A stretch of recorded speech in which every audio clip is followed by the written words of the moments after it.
As well known as King Arthur is today, he remains shrouded in mystery, historical truth veiled by passing centuries. Yet the origins of Sir Lancelot, Arthur's most famous knight, are an even greater mystery.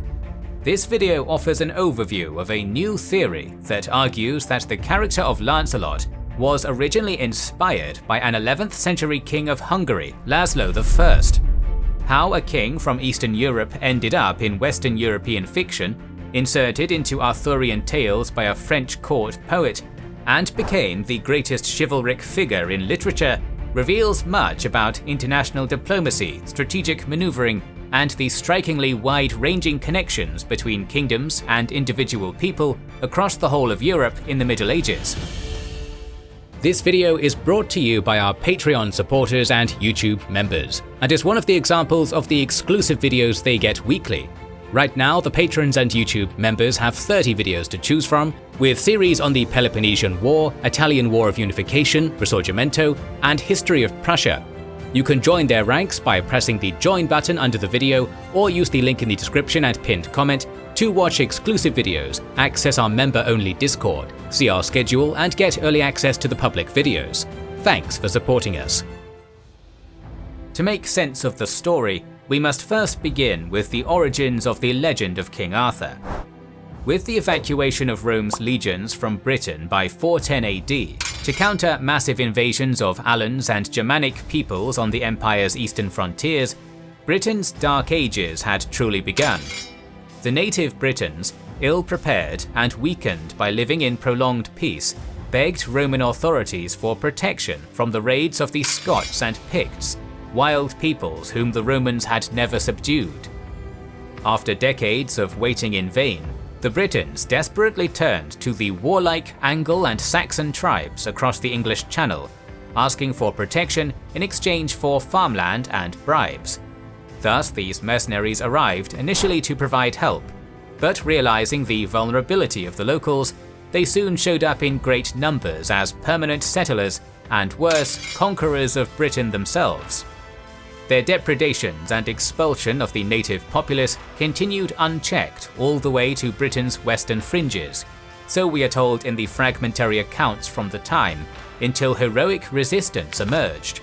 The invading Angles and Saxons were crushed at the Battle of Badon Hill by a local chief, and it halted their advance for half a century.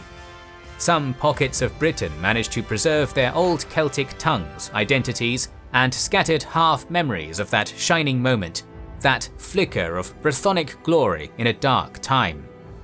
In the following centuries, the name of their victorious Dux Bellorum, war leader, was recalled as Arthur by the Celtic Britons. Legends and embellishments grew about him and his followers. Stories passed down by Welsh bards told of him bearing his mighty sword Excalibur in defence of the island, of his queen Guinevere, the mad prophet-seer Merlin, and of course Arthur's loyal warriors, foremost among them Kay, his nephew Gawain, the handsome Bedivere, and the young knight aspirant Percival. As strong centralized monarchies and a chivalric code grew up across Europe and Britain in the 1100s, Arthur came to be a just and great king rather than a ruthless warlord from a lawless past. His warriors were no longer the fickle and avaricious thugs of Dark Age legend, praised solely for their ability to slaughter enemies, consume ale, and take plunder, but rather paragons of honor, chivalry, and virtue. They were now portrayed as perfect knights, with a respectable Sir being affixed to their names. These Celtic names too became distorted as they were rendered into the Romance language of European court poets. This transformation had to do with Geoffrey of Monmouth, a clergyman in Wales, who in 1136 published a book, The History of the Kings of Britain. Claiming to have merely translated a lost Welsh book, Geoffrey of Monmouth described Arthur, born at rugged Tintagel in Cornwall, as the glorious ruler of Britain, defeating the Saxons, conquering lands far and wide, and holding a court of culture which attracted the most renowned knights and ladies. Accusations that it was a forgery from the moment it was published did nothing to stop the book's spreading popularity. Monmouth's manufactured national epic caught on like wildfire. On the other side of the English Channel, a Norman author, Was, produced a rhyming verse rendition of the tale of Arthur's rise and fall based on it, the Roman de Brut, in 1155. Ironically, the English were quick to embrace this story, translating it into their native tongue, which they seemed to have forgotten would have been the language of Arthur's most hated Anglo-Saxon enemies. Yet it was when these stories of chivalrous knights were translated into French that they exploded in popularity across Europe. In the second half of the 1100s, Arthurian romances were like best-selling novels or Marvel superhero blockbusters. In the context of the Crusades, many Western European knights and nobles took inspiration from the courage and honor of Arthur and his knights. Courts in Germany and elsewhere followed suit with this new Arthurian fad, intrigued by stories of a distant heroic age on the fringes of Europe. That explains how a group of semi-legendary figures from Celtic Britain's obscure Dark Age past were transported from fragments of British texts and became the most popular heroes of fiction across Western Europe in the Middle Ages. But it doesn't explain at all the figure of Sir Lancelot, who parachuted into Arthurian literature in the latter part of the 1100s and stole the show. He abruptly came to overshadow King Arthur and all the other knights of the Round Table. Yet mysteriously, he cannot be found in the early texts in Latin or Welsh from the British Isles. He is completely absent from Geoffrey of Monmouth's history, written in 1136, and from Was's romance of 1155 that first popularized Arthurian literature on the continent. A relief carving on Italy's Modena Cathedral from around the mid-1100s depicts Queen Guinevere's abduction, the story with which Lancelot was most closely attached in romances shortly afterwards. But while Arthur, Guinevere, Gawain, Kay and Edern, figures from the oldest Welsh records, are depicted, Lancelot is simply non-existent. Mysteriously, mere decades later, romances would depict Lancelot as the sole rescuer of Guinevere. From the later 1100s onward, Lancelot emerged as the first knight, the premier champion, the seeker of the Holy Grail, the illicit lover of the Queen, tormented by his divided loyalties, yet still somehow remaining a redemptive and ultimately redeemed figure. In chivalric literature, he became what is best in men, as Arthur calls him in the 1981 classic film Excalibur. For centuries, researchers have struggled to find the origin of Lancelot without success. By the early 1900s, they concluded that he could not be found in any texts from the British Isles and guessed he originated as a hero from some lost continental European epic involving water fairies, hence his epithet Lancelot du Lac, Lancelot of the Lake. The etymology or origin of his first name, Lancelot, has never been convincingly explained. In the 20th century, Professor Roger Sherman Loomis argued that in fact Lancelot was to be found in early British Isles sources. Apparently, he was an amalgamation of 4 Arthurian characters whose only connection is that their names, Lot, Llwch, Llenlliawc and Lucius, all start with the letter L, and they were all vaguely connected to Ireland. Loomis concluded that Lancelot originated from the renowned Irish god, Lugh of the Long Arm, although he admitted not one reference to Lancelot in medieval literature ever connected him to Ireland. Despite its sophistication, this argument perplexed readers more than gained their acceptance, and the trail of Lancelot's origins went cold. There was a recent suggestion that perhaps he was an Alan mercenary, Lele Nusalo, which probably meant the Alan from the Lot River.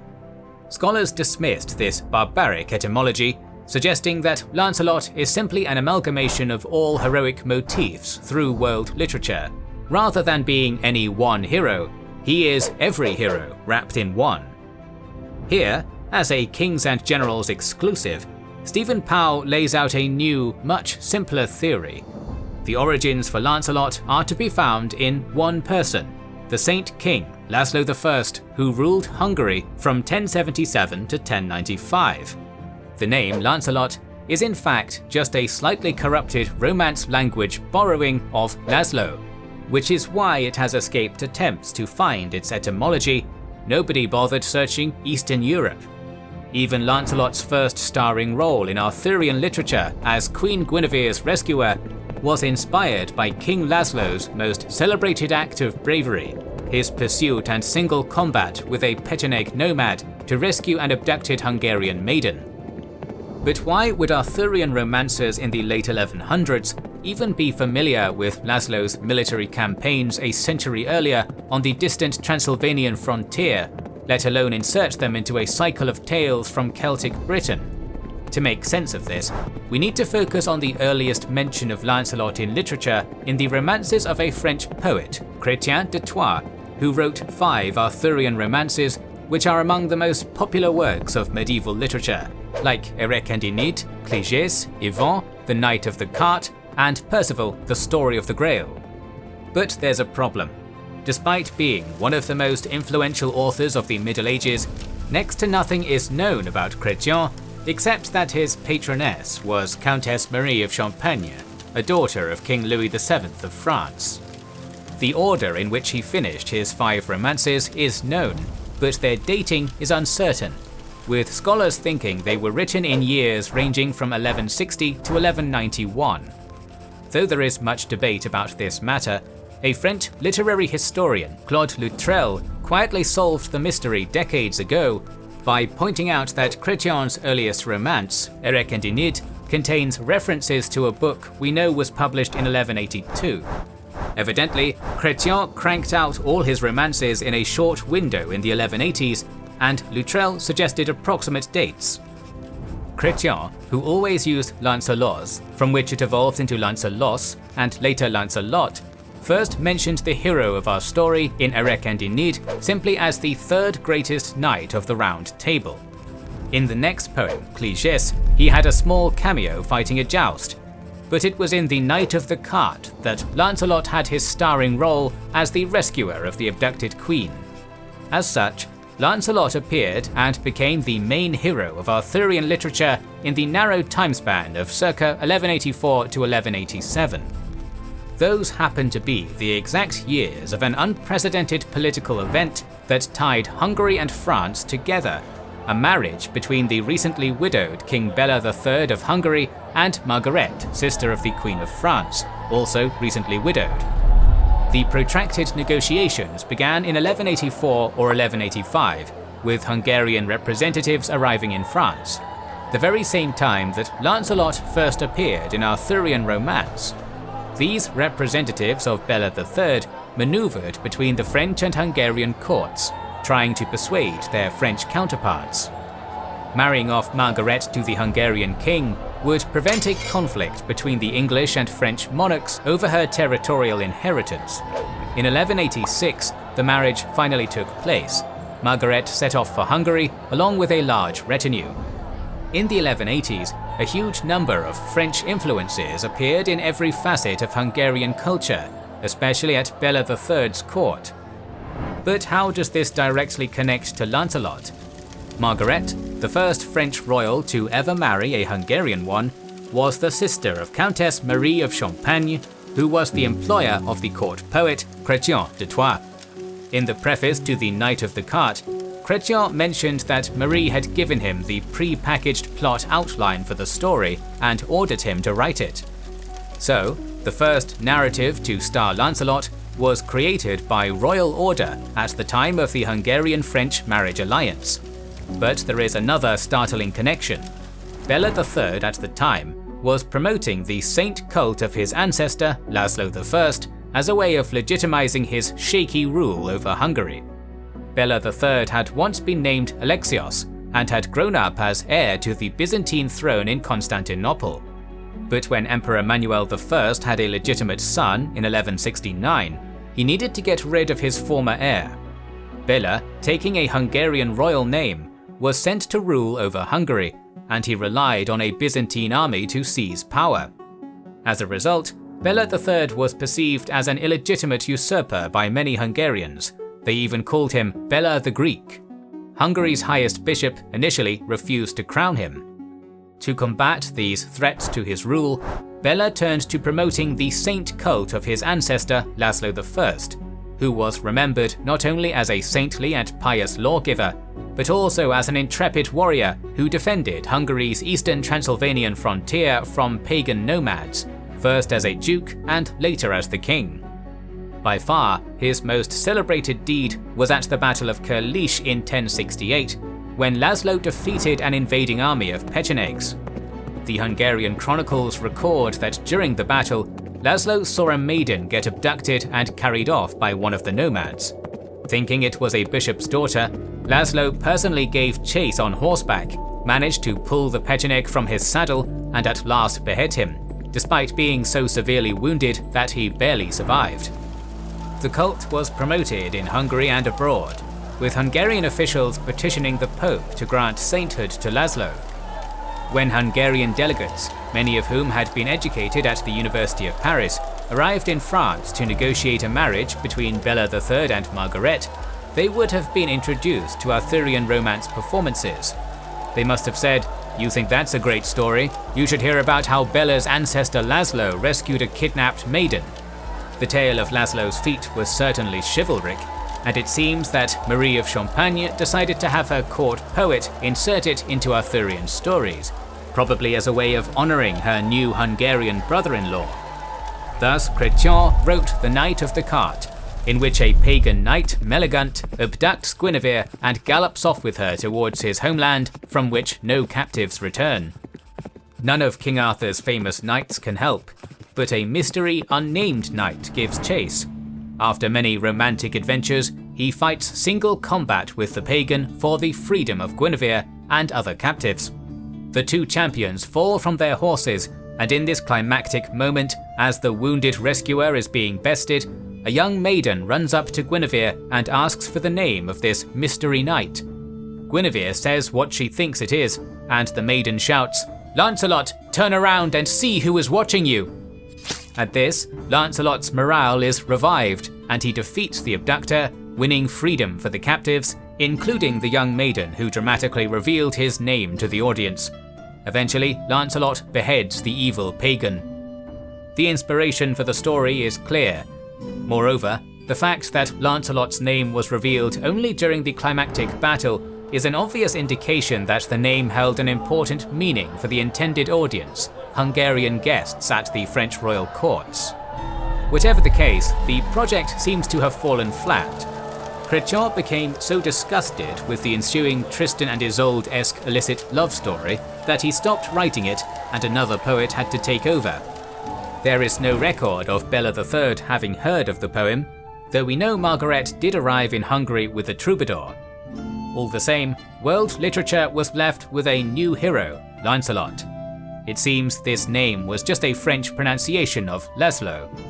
Whenever other figures named Laszlo, such as Laszlo V, who ruled from 1440 to 1457, were mentioned by medieval French authors, their names were consistently written as Lancelot. When the French heard the Hungarian troops chant their Saint King's name at the Battle of Nicopolis against the Ottomans in 1396, they heard it as Lancelot. Contemporary Italians too pronounce Laszlo as Lanzelau, and German chronicles record Laszlo II of Hungary as Lanzlau. He ruled between 1162 and 1163, before Sir Lancelot was first mentioned. If all of this had been overlooked by past scholars, it is because they simply considered it impossible that Hungary influenced French Arthurian romance, but that ignores the context of the period. Here at last is a simple explanation for Sir Lancelot. You might still be wondering, are the Mongols somehow involved in this matter? Of course they are, but that's a topic for another video. If you don't want to miss any of our episodes on this topic or beyond, make sure you are subscribed and have pressed the bell button to see them. Please consider liking, commenting and sharing, it helps immensely. Our videos would be impossible without our kind patrons and YouTube channel members, whose ranks you can join via the links in the description to know our schedule, get early access to our videos, access our Discord, and much more. This is the Kings and Generals channel, and we will catch you on the next one.